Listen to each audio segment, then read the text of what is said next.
दोस्तों, BPSC TRE 3 की परीक्षा में एनसीईआरटी क्लास 9 हिस्ट्री से यह सवाल पूछा गया था। अगर आपने इसे नहीं पढ़ा था तो चिंता ना करें। आज हम पूरी चैप्टर की महत्वपूर्ण एमसीक्यूज साथ में समझेंगे। नमस्ते, मैं हूं रवि और आप देख रहे हैं टीचिंग रवि, जहां बीपीएससी टीचर्स की परीक्षा को आसान बनाया जाता है। हमारा आज का टॉपिक है एनसीईआरटी क्लास 9 हिस्ट्री चैप्टर 4 वन्य समाज और उपनिवेशवाद। वाद के वो 70 इंपॉर्टेंट एमसीक्यूज जो बीपीएससी टीआरई 4 में जरूर पूछे जा सकते हैं।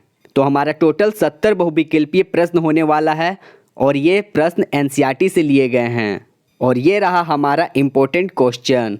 उम्मीद करते हैं कि ज़्यादा समय ना लेते हुए हम 70 प्रश्न बहुत जल्दी ही 10 से 12 मिनट में कंप्लीट कर लें। तो चलिए शुरू करते हैं। फर्स्ट क्वेश्चन है हमारा, चॉकलेट में इस्तेमाल होने वाला तेल किस पौधे के बीजों से निकाला जाता था? तो साल। वनों के लुप्त होने को सामान्यतः क्या कहते हैं? तो वन विनाश कहते हैं।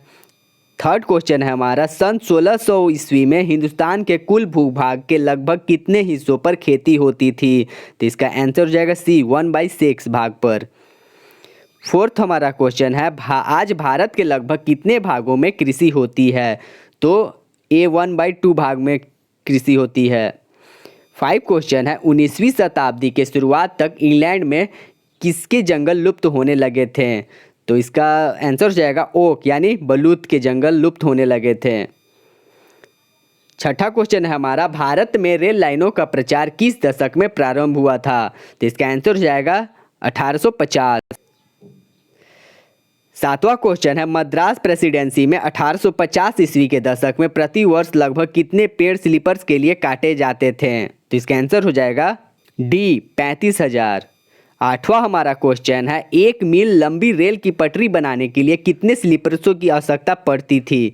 तो 1760 से 2000। नवा हमारा क्वेश्चन है, उपनिवेशिक दौर में किसका इस्तेमाल भारी भरकम लकड़ी को उठाने के लिए किया जाता था? तो हाथियों का। 10वां क्वेश्चन है, नॉर्दर्न स्टेट रेलवे कहाँ से कहाँ तक थी? तो इसका आंसर हो जाएगा लाहौर से सुक्कुर तक। 11वां हमारा क्वेश्चन है, मुल्तान से सुक्कुर के बीच कौन सी रेलवे लाइन का निर्माण हुआ था? तो इसका आंसर हो जाएगा इंडस रेलवे, यानी इंडस वैली रेलवे। 12वां क्वेश्चन है, भारत का पहला वन महानिर्देशक कौन था? तो भारत का पहला वन महानिर्देशक ड्राइटिच ब्रैंडिस था। काफ़ी इंपॉर्टेंट क्वेश्चन है, इसे वीवीआई के तौर पर आप मार्क कर सकते हैं। नेक्स्ट क्वेश्चन है, भारतीय वन सेवा की स्थापना कब हुई थी? तो भारतीय वन सेवा की स्थापना 1864 ईस्वी में हुई थी। इंपीरियल फॉरेस्ट रिसर्च इंस्टीट्यूट की स्थापना कहाँ हुई थी? तो इसका आंसर हो जाएगा देहरादून। और 15वां जो क्वेश्चन है, इंपीरियल फॉरेस्ट रिसर्च इंस्टीट्यूट की स्थापना कब हुई थी? तो इसका स्थापना हुआ था 1906 ईस्वी में। और यह क्वेश्चन बीपीएससी टीआरई 3 में पूछा गया है। उम्मीद है कि स्थापना कहाँ हुई थी ये पूछा जा सकता है, इसीलिए इसे वीवीआई आप कर सकते हैं। 16वां क्वेश्चन है, भारतीय वन अधिनियम कब आया? तो 1865 ईस्वी में भारतीय वन अधिनियम आया था। 17वां क्वेश्चन है, 1865 ईस्वी में वन अधिनियम के लागू होने के बाद अभी तक कितने संशोधन किए जा चुके हैं? तो अभी तक लगभग 2 बार संशोधन किए जा चुके हैं। काफ़ी इंपॉर्टेंट है ये वाला भी प्रश्न। और नेक्स्ट वाला भी काफ़ी इंपॉर्टेंट है, 1878 ईस्वी में वन अधिनियम संशोधन के अनुसार जंगल को कितने श्रेणियों में बांटा गया था? तो 1878 ईस्वी में वन अधिनियम संशोधन के अनुसार जंगल को लगभग 3 श्रेणियों में बांटा गया था। और जो इम्पोर्टेंट होगा मैं उसे बोल दूंगा कि ये काफ़ी इंपॉर्टेंट है। और अगला वाला भी क्वेश्चन काफ़ी इंपॉर्टेंट है। तो नेक्स्ट क्वेश्चन है, 1865 ईस्वी के वन अधिनियम में दूसरी बार संशोधन कब हुआ था? तो 1927 में हुआ था दूसरी बार संशोधन। और 20वां हमारा क्वेश्चन है, सबसे अच्छे जंगल को क्या कहा जाता था? तो सबसे अच्छे जंगल को आरक्षित कहा जाता था। महुआ के किस भाग को खाया जाता है और जिसका इस्तेमाल शराब बनाने के लिए भी किया जाता है? तो फूल का इस्तेमाल। महुआ के किस भाग से तेल बनाया जाता है? तो महुआ के बीज के भाग से तेल बनाया जाता है। छतरी तथा टोकरी बनाने के लिए कौन से पौधे का इस्तेमाल किया जाता है? तो बांस का। 24वां कुछ खास नहीं है, इसलिए मैं इसे छोड़ दे रहा हूँ, आप देख लीजिएगा। और 25 वाला भी कुछ इम्पोर्टेंट नहीं है। 26वां थोड़ा इम्पोर्टेंट लग रहा है। किस पौधे की लताओं से रस्सी बनाई जा सकती है? तो सियादी। नेक्स्ट क्वेश्चन है, दक्षिण पूर्व एशिया में झूम या घुमंतू कृषि को किस नाम से जानते हैं? तो लादिंग के।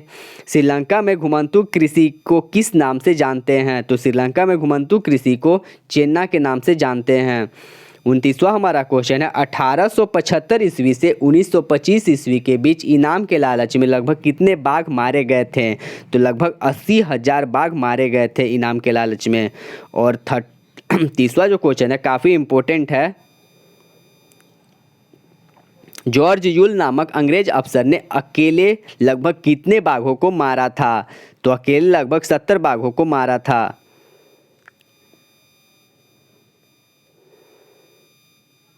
बैगा भारत के किस भाग की एक मुख्य जनजाति है? तो बैगा मध्य भारत की एक मुख्य जनजाति है। लेटेक्स किस वृक्ष से निकलता है? तो रबड़ से निकलता है। मध्यकाल में कौन सा आदिवासी समुदाय व्यापार करता था? तो मध्यकाल में बंजारा समुदाय आदिवासी व्यापार करता था।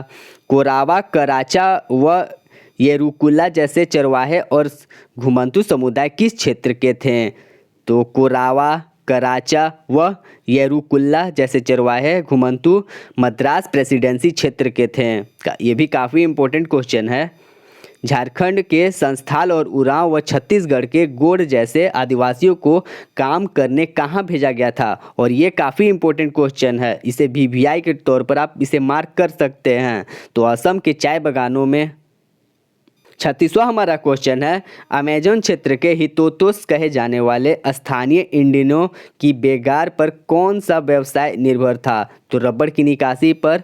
और 37वां क्वेश्चन भी काफ़ी इंपॉर्टेंट है, अल्लूरी सीताराम राजू किस क्षेत्र में विद्रोह किए थे? तो इसका आंसर हो जाएगा आंध्र प्रदेश। और 38 क्वेश्चन है, बस्तर क्षेत्र किस राज्य में स्थित है? तो इसका आंसर हो जाएगा छत्तीसगढ़। ये भी काफ़ी इंपॉर्टेंट है। निम्नलिखित में से कौन सा कथन सत्य है? मैं सिर्फ इसका आंसर बता देता हूँ।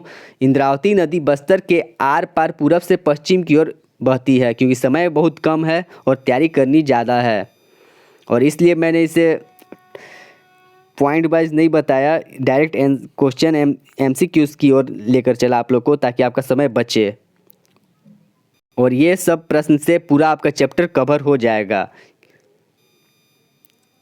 नेथानार गांव के मुंडाधुर किस विद्रोह के प्रमुख नेता थे? तो बस्तर विद्रोह के। और ये भी काफ़ी इंपॉर्टेंट है, इसको भी VVI के तौर पर आप मार्क कर सकते हैं। बस्तर विद्रोह कब हुआ था? और ये भी 1910 ईस्वी में। 1970 ईस्वी दशक में भारत के किस क्षेत्र में विश्व बैंक ने कागज उद्योग की लुगदी उपलब्ध कराने के लिए साल वनों की जगह देवदार के पेड़ लगाने की सलाह दी थी? तो बस्तर क्षेत्र। तो ये हिस्ट्री में तो कम उम्मीद है, लेकिन जियोग्राफी में पूछा जा सकता है। इंडोनेशिया किसका उपनिवेश था? तो डच का। आज के इंडोनेशिया के चावल उत्पादन द्वीप जावा पहले क्या था? तो ये वनाच्छादित था। 45वां हमारा क्वेश्चन, जावा में कलांग समुदाय कौन था? तो घुमंतू किसान और कुशल लकड़हारे थे। और जावा पर डचों के बाद किस देश का कब्जा हो गया? तो जापान का। 47वां हमारा क्वेश्चन है, जावा में भस्म कर जाओ नीति किसने अपनाया? तो डचों ने अपनाया। 48वां हमारा क्वेश्चन है, हिंदुस्तान में अंग्रेजों के लिए रेल लाइनें क्यों अनिवार्य थी? तो औपनिवेशिक आवागमन और व्यापार में सहायक थी। और सेना के आवागमन में सहायक थी। और घर बनाने व ईंधन के लिए लोग लकड़ियां कहाँ से ले जा सकते थे? तो सुरक्षित वनों से और ग्रामीण वनों से। विदेशों में निम्न में कौन सा नाम झूम कृषि के लिए इस्तेमाल नहीं होता है? तो इसका आंसर हो जाएगा थारू। भारत में कौन अंग्रेज अफसर बाघ के शिकार के लिए प्रसिद्ध था? तो जॉर्ज यूल। भारत में जो अंग्रेज अफसर थे बाघ के लिए काफ़ी प्रसिद्ध थे, और इन्होंने 4000 बाघों को मारा था। निम्न में से किसे वन कानून के अंतर्गत नहीं लाया गया था? तो इसका आंसर हो जाएगा डी, इसने गांव में पशुपालन पर रोक लगा दिया। निम्न में से किसे आपराधिक कबीला नहीं कहा जाता था? तो संस्थाल को। कांटेदार छाल वाला वृक्ष कौन सा है इनमें से? तो इनमें से है सेमूर। स्लीपर कहाँ इस्तेमाल होता था? तो रेल की पटरी के नीचे स्थानांतरण कृषि का एक अन्य नाम क्या है? तो स्थानांतरण कृषि यानी एक जगह से दूसरी जगह, तो झूम कृषि। देहरादून के इंपीरियल फॉरेस्ट इंस्टीट्यूट में किस वन्य प्रणाली का अध्ययन कराया जाता था? तो इसका आंसर हो जाएगा बी, बगान वानिकी। और यह भी क्वेश्चन काफ़ी इम्पोर्टेंट है। कौन भारत में अंग्रेजों के खिलाफ बगावत करने वाले वन्य समुदायों का नायक नहीं था? तो इसका आंसर हो जाएगा जयपाल सिंह मुंडा। सिंधु कान्हू तो थे ही और बिरसा मुंडा भी थे। अगला हमारा क्वेश्चन है, तेंदू के पत्तों का प्रयोग किस काम में किया जाता है? तो तेंदू के पत्तों का प्रयोग बीड़ी बनाने में किया जाता है। चर्म शोधक का क्या उपयोग है? तो खाल से चमड़ा बनाने में। कृषि भूमि विस्तार का बुरा परिणाम क्या था? वनों का विनाश। 62वां हमारा क्वेश्चन है, 62वां, 19वीं शताब्दी में इंग्लैंड में जलयान निर्माण की समस्या उत्पन्न होने का क्या कारण था? तो वनों की कमी। घुमंतू खेती एक खेती पर कितने वर्षों तक की जाती थी? तो 2 वर्ष। चाय, कॉफ़ी और रबड़ के बागानों का निर्माण अधिकतर कैसे हुआ? वनों को काटकर। बेहतरीन बाड़े बनाने के लिए किस पौधे का इस्तेमाल किया जाता था? तो बेहतरीन बाड़े बनाने के लिए बांस के पौधे का इस्तेमाल किया जाता था। वन इलाकों में रहने वाले लोग जंगलों से क्या क्या लाते थे? तो कंदमूल, फल, पत्ते, लकड़ियाँ और औषधि लाते थे। तेंदू पत्ता के एक बंडल में कितने पत्ते होते थे? तो एक बंडल में 50 पत्ते होते थे। जॉर्ज यूल किस जानवर के शिकार के लिए जाना जाता है? तो बाघ के लिए जाना जाता है। और नगारजेरी किस देश की आदिवासी समुदाय है? तो यह ऑस्ट्रेलिया आदिवासी समुदाय है। और लास्ट हमारा क्वेश्चन है, आदिवासी समुदाय में ईंधन की लकड़ी इकट्ठा करने की जिम्मेवारी निम्नलिखित में से किसके पास होती है? तो औरतों के पास होती है। तो हमारा टोटल 70 प्रश्न MCQs वाला जो था कंप्लीट हो चुका है। उम्मीद करते हैं कि आपको क्लास पसंद आई हो और आपका काफ़ी समय बचा हो। उम्मीद करते हैं कि 10 से 15 मिनट में आपका ये कंप्लीट चैप्टर हो गया। अगर वीडियो पसंद आए तो कमेंट करके ज़रूर बताएं। अगली वीडियो में मिलते हैं, तब तक के लिए हैप्पी लर्निंग। अगर आपको यह वीडियो उपयोगी लगा तो लाइक, शेयर और सब्सक्राइब जरूर करें। अगले वीडियो में हम नेक्स्ट टॉपिक पर जितने MCQs बनेंगे उसे कवर करेंगे। धन्यवाद।